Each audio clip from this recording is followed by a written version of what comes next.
अमेरिकी राष्ट्रपति Joe Biden के एक फैसले से रूस यूक्रेन युद्ध खतरनाक मोड़ पर आ पहुंचा है।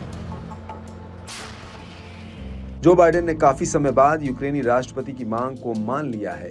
अमेरिकी मंजूरी के तहत अब यूक्रेन अमेरिका से मिली लंबी दूरी की मिसाइलों से रूस के भीतर तक हमला कर सकता है। इससे रूस यूक्रेन युद्ध और भीषण होने की आशंका बढ़ गई है। इतना ही नहीं, यूक्रेन ने अमेरिका से मिली हरी झंडी के बाद रूस के भीतर हमला करना भी शुरू कर दिया है। इससे एक बार फिर तीसरे विश्व युद्ध को लेकर चर्चा तेज हो गई है। रूसी राष्ट्रपति ने जो बाइडेन के फैसले को आग से खेलने वाला करार दिया। साथ ही पुतिन ने भी एक कदम आगे बढ़ते हुए रूस की न्यूक्लियर डॉक्ट्रिन में बड़ा बदलाव कर सख्त संदेश देने की कोशिश की। बताया जाता है कि मॉस्को के एक फैसले की गूंज अमेरिका तक पहुंच गई। दरअसल पुतिन ने बदलाव किया है कि अगर कोई देश किसी परमाणु संपन्न देश के हथियार से रूस पर बैलिस्टिक मिसाइल से हमला करता है तो रूस उस पर परमाणु बमों से हमला करने की ताकत रखता है। पुतिन का रौद्र रूप देख अब यूक्रेनी जनता को भी डर सताने लगा है। 2.5 साल से भी ज्यादा समय से जारी युद्ध के चलते यूक्रेन की कमर टूट गई है। पश्चिमी देशों के बूते यूक्रेन रूस के खिलाफ चुनौती पेश करता आ रहा है, मगर अब यूक्रेन को अमेरिका से भी समर्थन मिलने की बची कुची संभावना खत्म होती दिख रही है। दरअसल अमेरिका के नए राष्ट्रपति बनने वाले डोनाल्ड ट्रंप ने यूक्रेन युद्ध को जल्द खत्म करने का वादा कर जेलेंस्की के मंसूबों को बड़ा झटका दिया है। इस बीच गैलप की ओर से किए गए हाल में एक सर्वे ने बड़ा खुलासा किया है।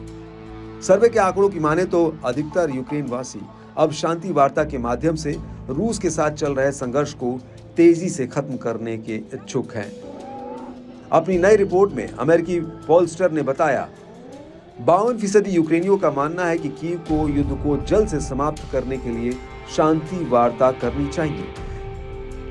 ये साल 2023 में 27% और 2022 में केवल 22% से काफी बड़े इजाफे को दिखाता है। दरअसल युद्ध के शुरुआती दौर में यूक्रेनी जनता रूसी हमले से इतने आक्रोश में थी कि वो युद्ध खत्म करने और शांति वार्ता के पक्ष में नहीं थी, मगर जैसे जैसे हालात बदलते रहे यूक्रेन की पकड़ कमजोर होती गई और रूस ने अपनी ताकत दिखाते हुए जिस तरह यूक्रेनी शहर में कोहराम मचाया, उसके बाद यूक्रेनी जनता अब शांति की राह पर आ गई है। ऐसे में गैलप के डाटा में यूक्रेनी जनता की भावना में एक बड़ा बदलाव दिखाई देता है। बता दें कि लंबे समय तक लड़ाई यूक्रेनी समाज पर भारी पड़ रही है।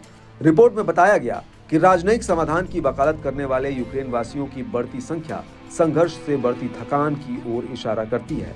घरेलू चिंताएं तेजी से लोगों की राय को बदल रही है। निर्णायक जीत हासिल करने तक सैन्य कार्रवाई जारी रखने का समर्थन अब कम हो रहा है। फरवरी 2022 में 73% यूक्रेन वासियों ने यूक्रेन का समर्थन किया था। ये संख्या अगले ही साल 63% तक गिर गई थी, जो 2024 में और भी गिरकर 38% हो गई। Wir sind Mitkämpfer. Das ist unser Kampf. Für Frieden kann viel tun.